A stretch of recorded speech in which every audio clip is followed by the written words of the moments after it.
Hey, what's poppin', everybody? Let's go ahead and get into the recap yesterday. 2-in-1 day. Of course, the only miss being the lock of the day, of course. I cannot connect on a lock of the day recently. Just cannot get them to go. Make good picks, just not good lock of the days.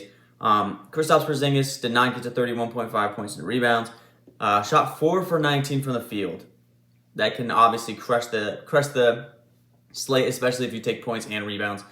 Rebounded, don't look at the final stat. He had 8 boards at the end of the game. I think he had 2 at the half. He just was not rebounding well. He got out-rebounded by like Denny Avdija, Bradley Beal, Kuzma. Gafford at one point was getting more rebounds than him at the half, I think. So just didn't rebound the ball well, and then went 4 for 19 from the field. Shot 2 for 8 from 3. If he had even made, a couple more of those buckets, we would have had a shot at it. But also, just again, didn't rebound the basketball as well as I anticipated him to. So bad night there from Kristaps Porzingis. Kyle Kuzma was the play, actually, because Kyle Kuzma had a big night. But missed there on Kristaps Porzingis pretty bad, just due to his bad shooting night there. He did end up getting blown out by the Cavs, but Evan Mobley did end up getting his line. Had a great start to the game and just continued it throughout the entirety of the game. And then De'Aaron Fox versus the Pistons. I told you guys, I don't take much team bets.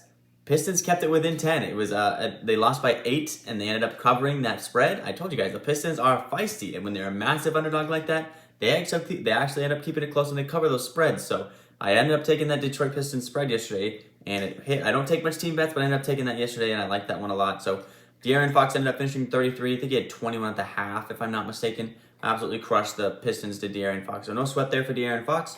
Got 3 picks today. Even thinking about dropping a 5 pick today. Thinking about dropping a 5 picker. So let's get into the 3 picks for today, and then we'll talk about the 5 slip at the end of the day. Real quick, if you guys are new to Underdog Fantasy, in the link down in the description below, I have a link that takes you straight to the App Store where you can download Underdog Fantasy, because you're going to want to hop in on the action this year. They have added a whole bunch of new features to Underdog Fantasy this year.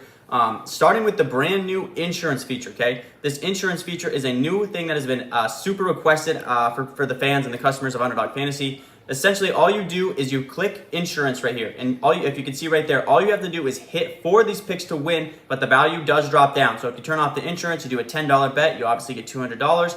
And if you turn on the insurance feature, it drops down a multiplier down to 10. But if you miss one of these picks, say, Jameis Winston gets hurt or something, he doesn't end up throwing 2 touchdown passes.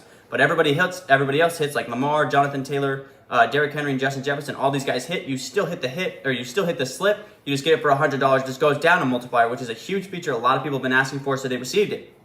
Also, they have added second half lines now to games. Obviously, it is on. There is nothing up because there's no NFL second half games, but they have added NFL second half. So just like for the Thursday night game, I'll throw up that clip right here. Thursday night, they dropped all the second half lines for that Thursday night game between the Bills and the Rams. They've added a bunch of new features this year. They're trying to improve to get the app better for you guys. Also, when you sign up, if you use code TAKEMYSHOT, you'll get $100 match, up to $100 match and 100% deposit match on your first time deposit. So if you do that, you can deposit $50, you get an extra $50, $20, you get an extra $20. Whole lot of stuff coming with Underdog Fantasy this year. Make sure you sign up with code TAKEMYSHOT. Now let's get to today's bets. Okay, guys, I'm not going to lie. All 3 of my picks, I absolutely love. Like, sometimes this happens where I've got all 3 picks that I think are just absolutely going to slap, and I think today is one of those days. I am loving all 3. I don't really know who I want to make the lock of the day. I'm going to just kind of wing it right now as I go. Oh, I'm going to flip a coin. We're going to go Julius Randle. We're going to go with Julius Randle today over 33.5 PRA as today's lock of the day. All 3 of these plays, again, just great plays. But let's go ahead and talk about Julius Randle. Julius Randle over 33.5 PRA. Today, Julius Randle is going to be taking on the OKC Thunder at 7:10 tonight in Oklahoma City. Man, does this have an absolute history of tearing up the Oklahoma City Thunder. In the last 4 games that Julius Randle's played, going all the way back to 2021, this guy has had mad success. Going all the way back to 2021, he had 26, 12, and 12, a triple-double, and he had a 50 PRA game. Following game that season, he had 18, 12, and 7 for 37 PRA. Then in 2022, records another triple-double where he has 30, 13, and 10 for 53 PRA. And then this season earlier, in 2023, he recorded 25, 10, and 13 for 38 PRA. He is averaging 45 PRA and hitting the over in all 3 of his last 4 matchups, dating all the way back to 2021 as Julius Randle.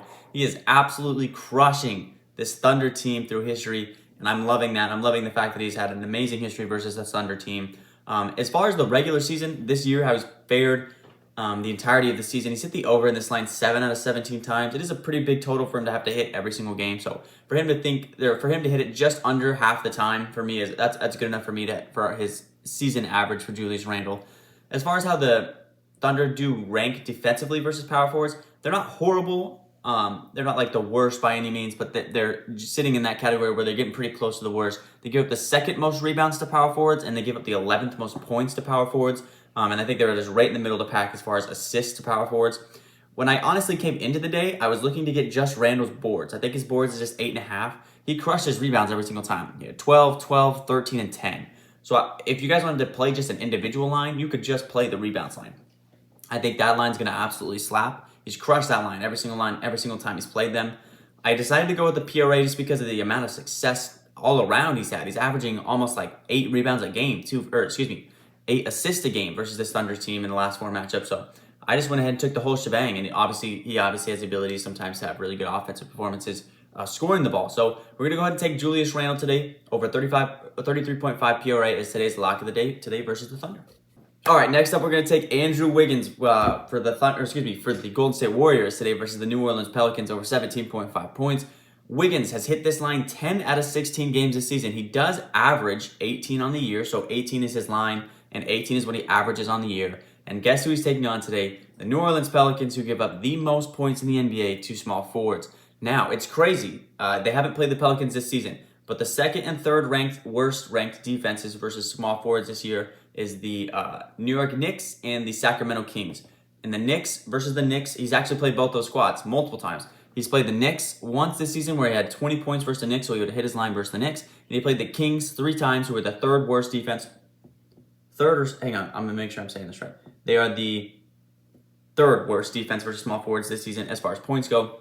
He's played the Kings 3 times. He had 26, 25, and 24. So he's dropped off these defenses that are really bad at defending small forwards. So when they're taking on the worst defense against small forwards, I'm anticipating Wiggins to have a very big night tonight.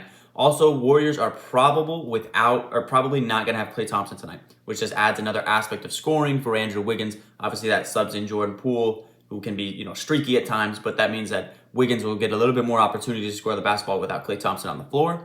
And his 2 matchups he did have last year versus the Pelicans, he had 21 and 16 in those 2 games.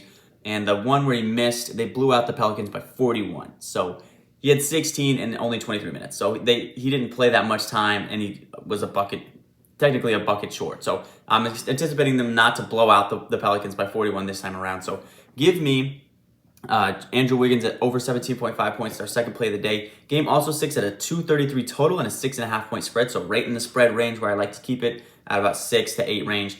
And then a 233 total is a pretty high total. So give me Andrew Wiggins today over 17.5 points between the Warriors and the Pelicans. A battle between the Pelicans, who are an up-and-coming team, and the Warriors, who are kind of struggling right now. So they got to keep racking up these wins. So give me Wiggins today. And our last play of the day was this close, I'm not even kidding, to making Jordan Clarkson the lock of the day over 19.5 points today. Jordan Clarkson and the Jazz will be taking on the Clippers tonight. Now, the Jazz are going to be without Mike Conley tonight, which means a little bit more offensive production is going to be needed from, I wouldn't even say offensive production. I just mean the ball is going to be in Jordan Clarkson's hands a lot more than normal. Obviously, Mike Conley likes to facilitate the offense. That's what his role is. So the ball is not in Jordan Clarkson's hands as much as a facilitator, a primary ball handler. So Jordan Clarkson over 19.5 points is what we're going to take today.